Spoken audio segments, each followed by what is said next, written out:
Hi, my name is Sarah Connell, and I worked at The Late Show for 12 years. I started as an intern in 2002, then I was a talent assistant, a talent coordinator, and a segment producer. When I started as an intern, everything was brand new. I had never had an internship before, and I remember seeing Biff Henderson with his headset, and I couldn't believe he actually was the stage manager. I thought he was a character, and I loved that about the show, that Dave would put the staff and the crew in bits, and I was lucky enough to be in quite a few over the years. I got to do Who Asked For It, which was always a fun one to do, but the most nerve-wracking to do. One Who Asked For It that I did where the punchline was going to be Matt Damon, and Matt Damon was sitting in the audience the whole time, and I knew I had to get it right. Who is your favorite actor?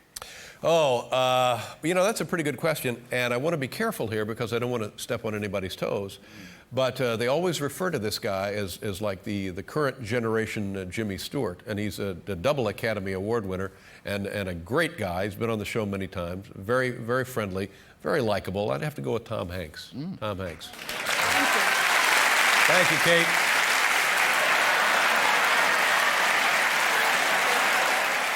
So that was the most nerve-wracking. Anytime you had to do a bit with another celebrity, I got lucky enough to do a few of those. I did one with Steve Martin. Can we trust someone who knows so little about how government works? Do you even know what an incumbent is? Isn't that a type of squash? We simply can't afford to have this disgraceful man representing us. I would like to say I'm sorry for the fact that my penis is hanging out. But in my defense, I didn't know I would be speaking from behind a plexiglass podium.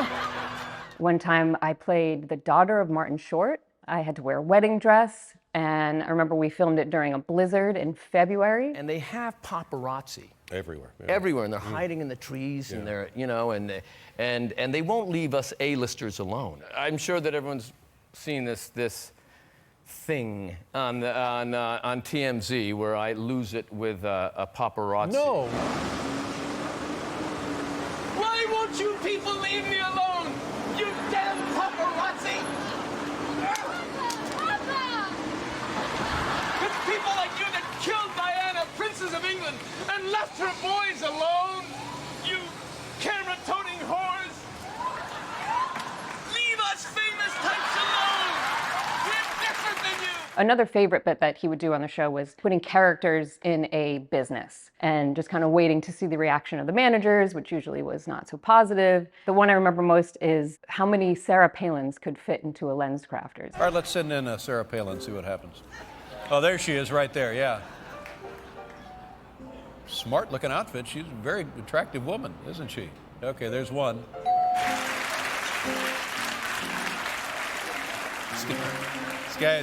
This man is looking for a flying saucer. I don't know what happened in there, but I'm gonna call the home office, and if you hear anything, you let me know, because this can't go on. You understand what I'm saying? All right, let's send in 7 more. One,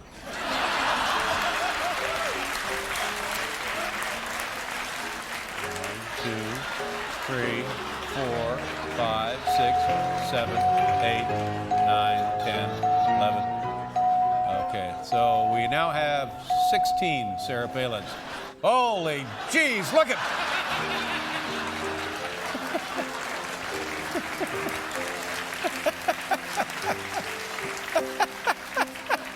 But one of my favorites was doing a bit with Bruce Willis. I got to be in a bit called Bruce Willis is a Late Show Intern. Red or blue? Red or blue? I don't know which one! Red's the hot water, genius.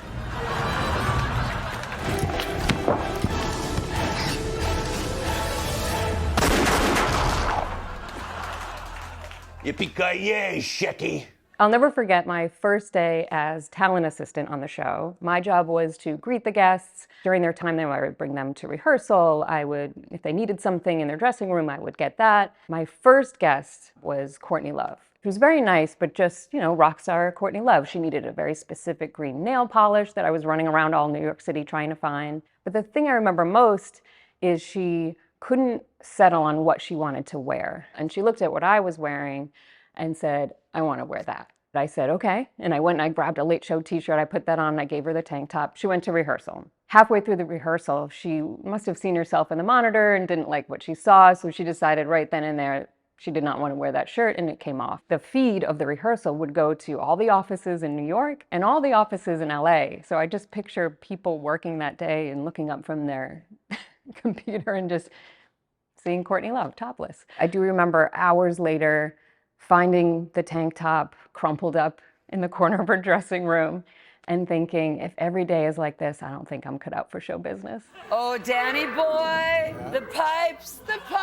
are calling from glen to glen and down the mountainside. Oh, Drew, you've had it. But I'll be there until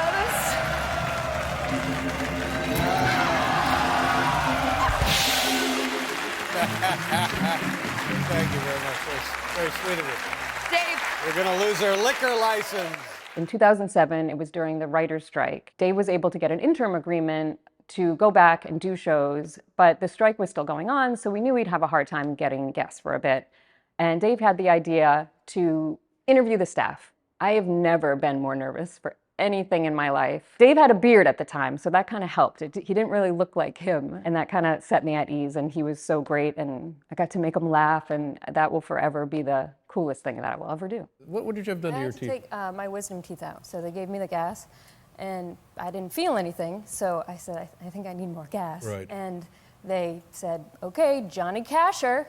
I'm sorry? Johnny Cash her, and cranked up the gas. I'm sorry, is that a dental expression? It is a verb, Johnny Cash her. Certainly a verb. Johnny Cash used as a verb. Yeah. What could it mean? Now, was this a recommendation from Courtney Love? Was this... Next thing I hear is, whoop, she swallowed it, and I had swallowed my wisdom tooth. Honest to God, what is this, Walmart? Where are you? All right, let's see. Did we see something in the x-ray? That's just remarkable. That's your wisdom tooth. That's right. Is it still in there? I don't think so.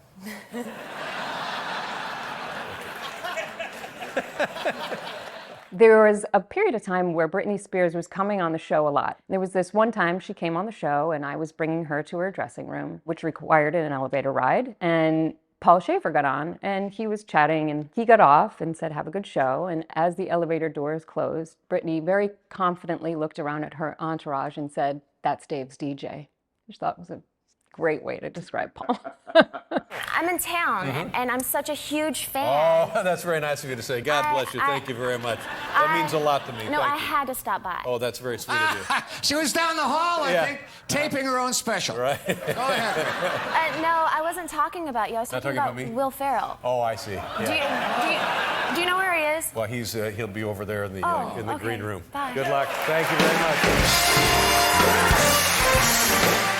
We had Amanda Seyfried on the show, and during her pre-interview, she told me that her dog Finn can do a stupid human trick where he balances a hamburger on his head and will stay there until she says go, and then he'll eat it. And it worked out amazing. The dog did the trick perfectly. Impress them. Impress them.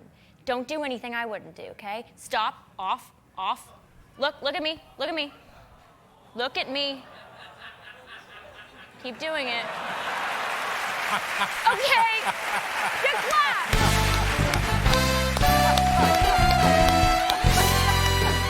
As a segment producer, you can plan all you want for a segment, but at the end of the day, Dave's going to talk about what he wants to talk about with guests. And I remember this one particular time, Sofia Vergara came on the show to promote Modern Family. This is the height of Modern Family, but all Dave wanted to talk to her about was topography of Colombia. Where is Barranquilla? Barranquilla is by the Atlantic Ocean.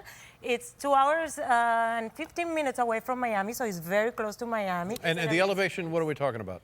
It's very high in Bogota. You know, we have a beautiful topography, so we have everything. Of course, we eat rice, beans, delicious soups, meats, chicken, vegetables, organic. Everything is organic. Do me a favor. Say chicken for me one more time. Chicken. And then another time we had Chris Hemsworth on the show and he was promoting Thor, big, huge summer blockbuster, and all Dave wanted to talk about with him was Australian geography. After those segments, I started to think, should I be asking guests more about topography in my pre-interviews? place we lived was Phillip Island in Victoria. Now, when you said Phillip Island, where on off the coast would that be? Coastal Victoria, about an hour and a half out of Melbourne, and there's like a half-mile bridge. And it's in what body of water? Victoria, off the coast of Victoria. Yeah. Is it near the Indian Ocean? I guess so. I don't know what's the, I should look at a map or something. It's the Indian Ocean, and you should have known that. I should have known that, yeah. So this was around, I think, 2009, and I was sitting in my office, and I get a phone call. And what I hear back is a man screaming, "David Letterman doesn't know when to shut up." And he was upset about the things Dave was saying about Trump on air, and he wanted Dave to apologize. And Donald starts, as he's wont to do, starts shooting his mouth off, and he was saying things about President Obama. I flat out called him a racist. Well, he didn't think that was funny. I'm saying I would like him to be on the show because it's an element that we miss, especially now with the campaign nearing fruition, to have a big, dopey, puffy Donald Trump here. I'm saying it's possible that I was wrong, that he's not a racist, because we don't want to think that of anyone. Yeah. Okay. But he's just a dope. How about that? Okay. Yeah, from the heart. Shortly after that, Seth Meyers was on the show. He had just hosted the White House Correspondents' Dinner, and he had done some jokes about Trump, and Trump was furious with him, which reminded Dave in the moment, and he told this story. Oh, and then he had a goon call up the office and put this woman, Sarah Billington, on the speakerphone, and he screamed at her for 20 minutes, and it was like a bad threat. Letterman doesn't know when to shut his mouth. I'm so hopeful that he comes back on the show, because he used to be great fun, and I think he is still great fun. He's a delight. He was an absolute delight. Well, not a delight. No, He's delight.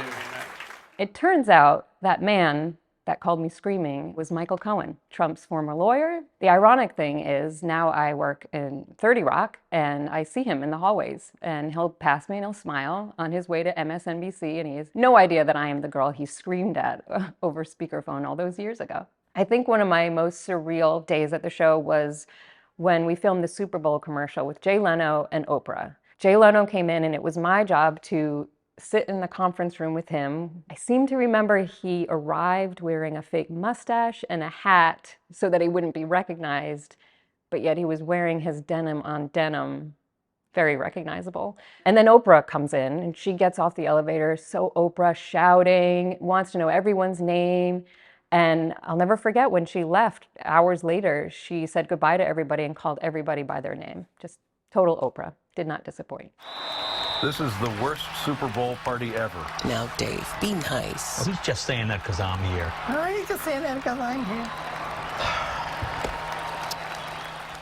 Guests always wanted to come on the show and make a great impression on Dave and do something big in their segment. And Madonna was coming on. She wanted to make an entrance. And we actually ended up having the New York Rangers there doing a top 10 list that night. So the producers pitched her the idea of having the New York Rangers carry her out on hockey sticks. They asked me to stand in for her in rehearsal, which was nerve-wracking because I knew they were going to show this tape to Madonna. I did overhear her listening and watching the footage, and luckily she liked it enough and looked way cooler than I would ever look, obviously. Welcome to one, the only Madonna.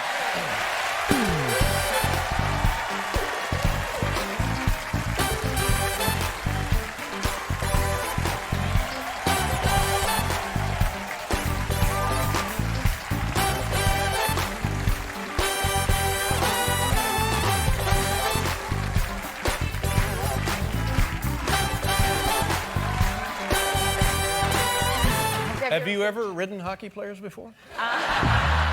Selena Gomez came on the show, and I was producing that segment. And at the time, she had just broken up with Justin Bieber. It was big news. Dave wanted to find a way into asking her so that he didn't make her uncomfortable and he didn't feel uncomfortable. Dave had recently been joking that he once made Justin Bieber cry, which is not true. I think Justin may have been a little upset once because Dave gave him a hard time about getting too many tattoos or something, but he did not make Justin cry. But I knew Dave liked making that joke, so at the very last minute I said, you could tell her you made Justin Bieber cry. And it was one of those moments where she looked great, made Dave laugh, they fist bumped, and it turned into a great moment. Now, the last time he was on, he and I got into a conversation, and he said something, and then I said something, and then he said something, and I said something, and I made him cry. Well, then that makes two of us.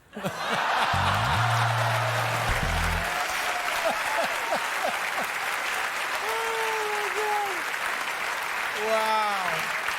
Hey, that's good, buddy. That's pretty good. I just remembered Sharon Osbourne once fell asleep during my pre-interview. And I felt really bad about my pre-interview skills after that.